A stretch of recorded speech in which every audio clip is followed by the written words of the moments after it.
안녕하세요. 방송대 사서옹알이 사서 미친 날입니다. 사서옹알이 시작하고 벌써 네 번째 책 소개 시간이 되었습니다. 사서옹알이의 시작에는 제가 한몫했다고 할 수 있는데요.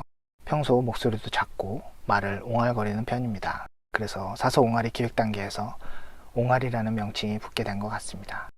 늘 찍기 전에는 이번엔 발성을 좀 제대로 해봐야지 마음먹고 시작하는데 어느덧 목소리가 기어 들어가고 옹알옹알거리고 있더라고요.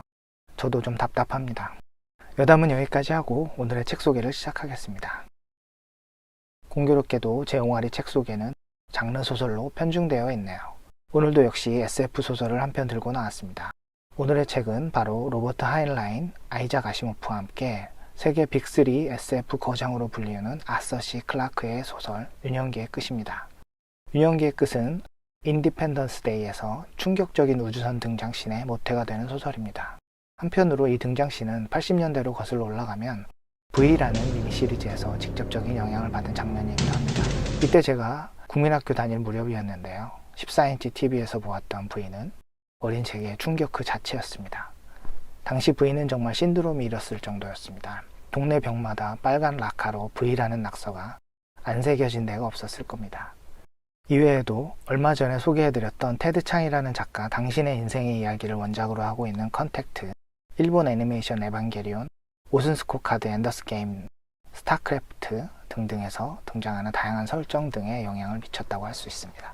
제가 재미있게 보았던 또는 읽었던 이 모든 것들이 아서 클라크의 유년기의 끝을 기반으로 하는 설정이라는 걸 뒤늦게야 알게 되고 부랴부랴 읽어보게 되었습니다. 아서 클라크의 유년기의 끝은 2차 세계대전이 끝나고 본격 냉전이 시작되는 시점인 1953년 초판이 출간되었습니다. 이후 89년 냉전 종식 후죠. 도입부를 수정하여 내놓았고 2000년에 다시 초판의 도입부로 돌아갔습니다. 제가 읽은 책은 시공사에서 2016년에 아서 클라크 탄생 100주년 기념판으로 출판한 책입니다. 이 책에는 2000년 판본대로 부록의 89년 도입부를 그대로 싣고 있고 개정판에 대한 해설과 초판 해설도 실려 있습니다. 유년기의 끝의 줄거리를 간단히 말씀드리면 미소 냉전 시대에 서로 먼저 우주 시대를 개막하려는 두 강대국 미국과 소련이죠. 경쟁 속에서 갑자기 하늘에 거대한 우주선이 나타나고 오버로드라고 불리는 우주인이 등장해 세계는 일대 혼란에 빠지며 시작됩니다. 이 오버로드는 국가 간의 소모적인 분쟁을 종식시키고 인류를 관리하겠다고 선언합니다.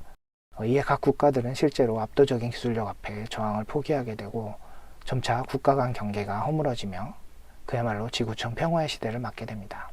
오버로드들은 인간의 기본적인 모든 자유를 허용하고 물질적 풍요 또한 가져다주면서 인간들을 안심시킵니다.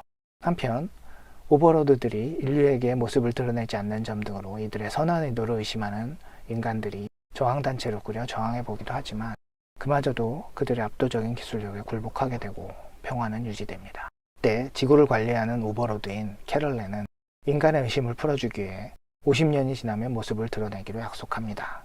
오버로드의 모습 공개 후 다시 수십 년의 세월이 흘러 인류는 완전한 평화에 젖게 됩니다. 그런데 과연 이 오버로드는 단순히 인류의 평화를 위해 찾아왔을까요? 그들의 숨은 목적은 무엇일까요? 제목인 유년기의 끝은 과연 무엇을 뜻하는 것일까요? 궁금하신 분은 한번 읽어보시길 권해드리겠습니다. 끝으로 초반에 설명드렸던 우주선 등장씬 그 부분을 낭독하면서 마치겠습니다. 순간 라이놀트 호프만은 알았다. 콜라트 슈나이더와 마찬가지로 자신이 경쟁에서 뒤졌다는 사실을. 더구나 그는 두려워하던 것과는 달리 몇 주나 몇 달 차이가 아니라 수천 년 차이로 뒤처져 있었다. 라이놀트가 감히 추측할 수 없는 높이 이상의 높은 하늘에서 별들 사이를 가로지르고 소리 없이 떠있는 거대한 그림자들은 그의 콜럼버스호와 구석기인의 통나무배의 차이 이상으로 훨씬 진보된 것이었다. 영원으로 느껴질 만큼 오랜 시간 동안 라이놀트는 거대한 우주선들의 압도적인 웅장함을 자랑하며 하강하는 것을 지켜보고 있었다. 그러나 그것은 아주 짧은 순간 동안 벌어진 일이었다.